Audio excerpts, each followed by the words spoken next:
Sunday Night Football just concluded the final Sunday night game of the year, and the Detroit Lions are the number 1 seed. They lock up the NFC North and home field advantage throughout the playoffs by stomping the Minnesota Vikings. They only allowed 9 points, 3 field goals all game. The story really starts and ends with Sam Darnold. He was unable to convert any touchdowns inside the red zones, which meant the Minnesota Vikings weren't really able to do anything. They drove down the field plenty of times, but there was 2 drives where they got down and instead of kicking field goals, they go for it on 4th down, they don't get it, and come away with nothing instead of at least 3 points. The first half, the Vikings defense kept the Lions in check. They only allowed about 17 points and only gave up 1 touchdown, but in the second half, they gave up 3 touchdowns to Jahmyr Gibbs, and the game was over after that. Who knows, this might be the last regular season game Ben Johnson plays, or coaches, for the Lions as their offensive coordinator. He's more than likely probably going to find a head coaching job this offseason. Now, with this game being over, that means the playoffs are set. The Vikings are going to LA next year. Or not next year, but for the playoffs, for the first playoff game that they're going to play. Now, I think the Lions will probably... Or not the Lions, but the Vikings. I think the Vikings will probably beat the Rams, as the Rams just haven't looked that good all season, but who knows, with them resting their players, they might have some more people coming back healthy. Now, a few more things I wanted to touch on before I got out of here.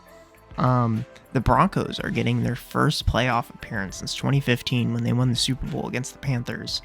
Now, they kind of came close last year, but they decided to bench Russell Wilson when they had like a less than 2% chance of making it, and that pretty much killed it. Jared Stidham was not it. Bo Nix seems to be a good quarterback for the Broncos. We'll see if they're able to win. I'm pretty sure it's Bills and Broncos playing Sunday. The Sunday slate for the wildcard weekend looks so good. I can't wait. And another thing I wanted to touch on was the Buccaneers getting their 5th straight playoff appearance and their 4th straight division title. Very impressive. Baker Mayfield 2 years in a row down there, just slinging the ball around. Looking like a good quarterback, like the Browns are regretting their decision. Now, Gerard Mayo, head coach of the New England Patriots, got fired today after his first and only season with the New England Patriots. I'm not really surprised with that comment that he made about the team not being tough enough, and that offense or defense just hasn't looked very good all year, even compared to last year when they only had like 2 or 3 wins. In my opinion, they should probably try and get an offensive head coach and maybe get 1 or 2 more offensive weapons and try and build something around Drake May, because right now, the offense is really just Drake May, and that's not good. Like, Drake May is not a bad quarterback, it's just when he's your only good player, it's not really the best thing for your football team. Now, another thing, I was kind of surprised when I heard this today. I wasn't able to watch most of the afternoon slate as I was at my friend's house. I watched most of the morning slate, and then I got back right before the Vikings game. But that the Colts decided that they're going to keep Shane Steichen and their GM.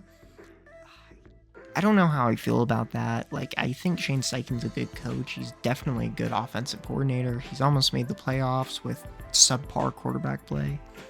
But just some of the reports coming out of the Colts building, like players not showing up for meetings or showing up late, and just kind of the attitude. I know Pat McAfee wasn't happy with how Jonathan Taylor reacted to the whole contract situation.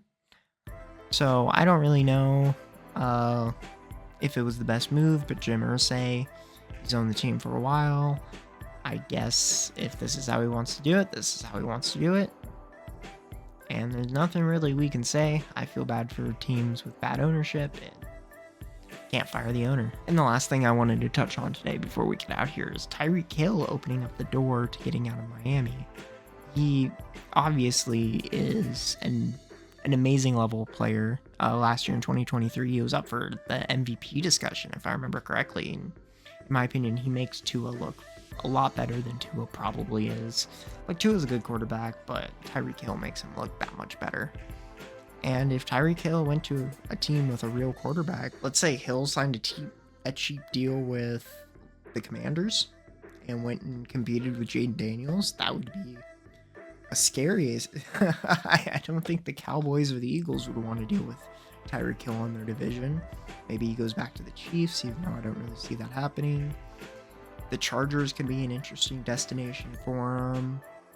The 49ers, maybe, if they're able to clear up some cap room, but I don't think they're going to be able to afford him. Also, who knows, maybe the Ravens. They have a very smart front office. They signed Derrick Henry last year. Who knows, maybe they could sign Tyreek Hill this year. But that's going to be all for today. Thank you guys so much for watching. Make sure to like, comment, and subscribe, and ask me any questions down below you might have, and I'll do my best to answer them. And have a good one.